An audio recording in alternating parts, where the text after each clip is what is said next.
All right. Now, this is a great opportunity here to meet one of our players, Teague Conrad.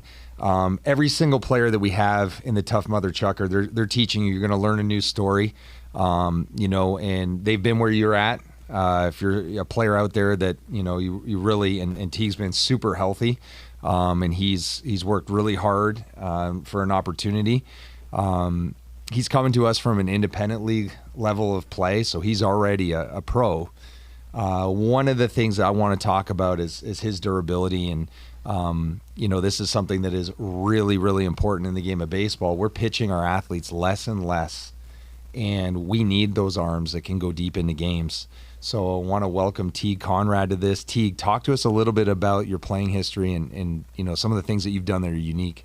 My playing history, so I started out at UIC in Chicago, where I learned the hardness of baseball and the ins and outs of it all, where I learned that there's a lot more to it than just showing up and playing baseball. I eventually transferred to a junior college where it's pretty much you do you. It's all up to you if you want to go far in this game. Thankfully, I was around a bunch of guys that were in the same headspace as I was, so we all got after it. Then I transferred to SIUE, where I had a year of starting and played decently well, and well enough to get into an independent league. And then this past season in the Frontier League with the Gateway Grizzlies, I had my best season in the past 5 years, where I threw over 100 innings with a 3.2 ERA, and was a top starter in the league. And you had a complete game or two, I thought. Yeah, I had 2 complete games. One of them was a shutout. One of them was only 8 innings, but we won, and I went the distance, so that was nice. The original complete game shutout, I did that on a Tuesday, and then I came back that following Sunday and went another 6 shutout as well. So I had 15 scoreless innings with like 16 strikeouts in 1 week. Yep. And I mean, seeing that kind of ability to bounce back, or that ability to be ready to take the ball deep into games, it comes from a process. A lot of the athletes that, we work with, we're teaching them new things, new ways of enhancing what they already do, and finding out things that don't really work, as best as it could. But, talk to us, a little bit about your process, some of the things that you've learned, obviously, with our company consulting you, and how you take that into a daily routine and a weekly routine. So I've always been pretty much on the same line as RC13 and across the board of how you guys like to do things with my private pitching coach, Mark Sheehan, which is how I got set up with you. Yeah. So I've been with him since I was 15 years old, and he pretty much bred me into the very healthy pitcher. So I've been thankful to never have any type of injury. I've never missed a season or missed a game or anything like that. So getting hooked up with you, like I've been up to 92, 93 before, and I've had success in my realm and been very healthy. So coming to you was more to bring me to that next level where I can get into an MLB organization and go up the ranks that way.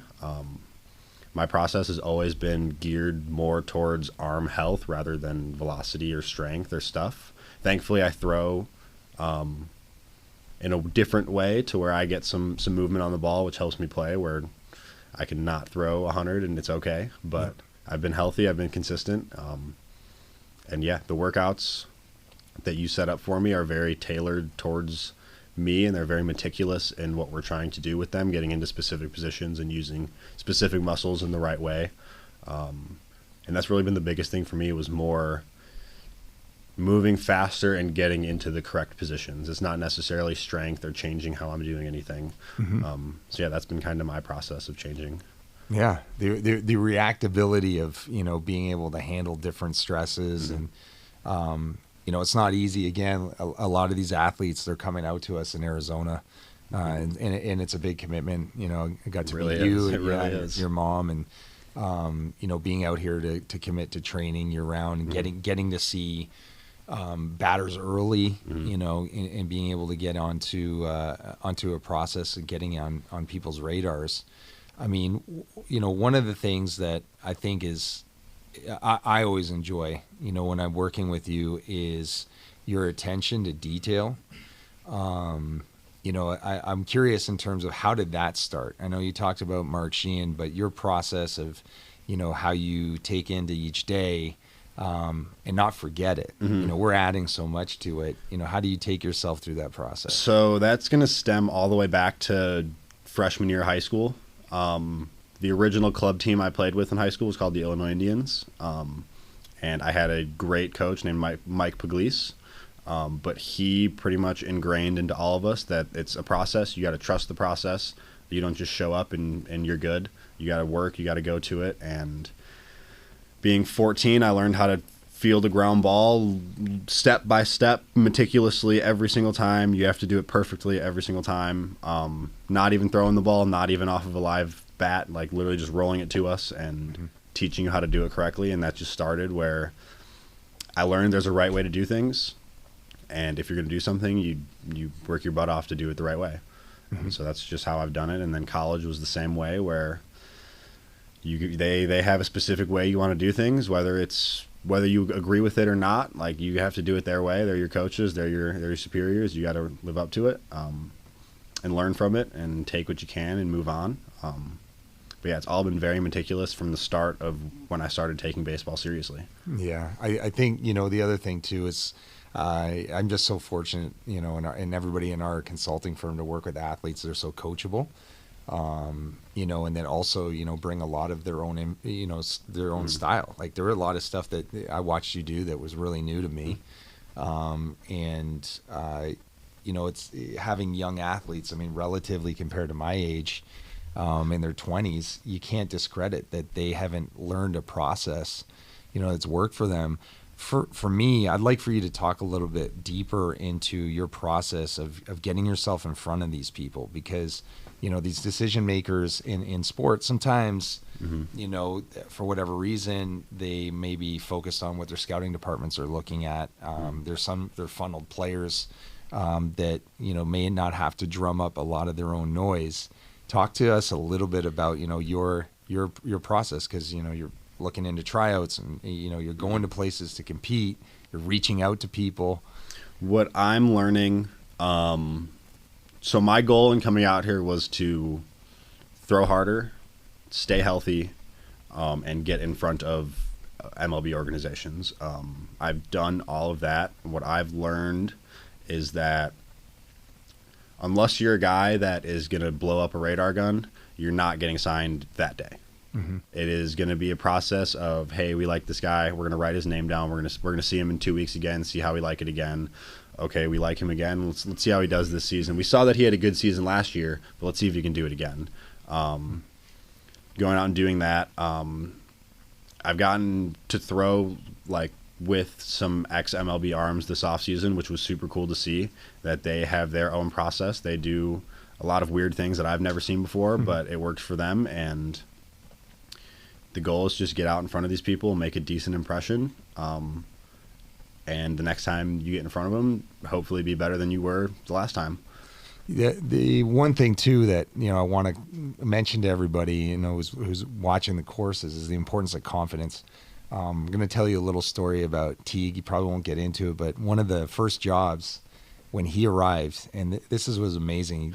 He just drove himself to Arizona, getting his legs loose. I remember the first day we were training together, it was kind of hot, in the fall. Yeah, it was 100. And you got to pay someone who comes from that heat. But I think within 3 days, you got a job in the Arizona Fall League. And, to me, I was like, man, if you really believe in yourself and you take a job working as a clubby, essentially, in the Arizona Fall League, seeing the best prospects, you're able to match yourself up in your mind in terms of where you want to be, right?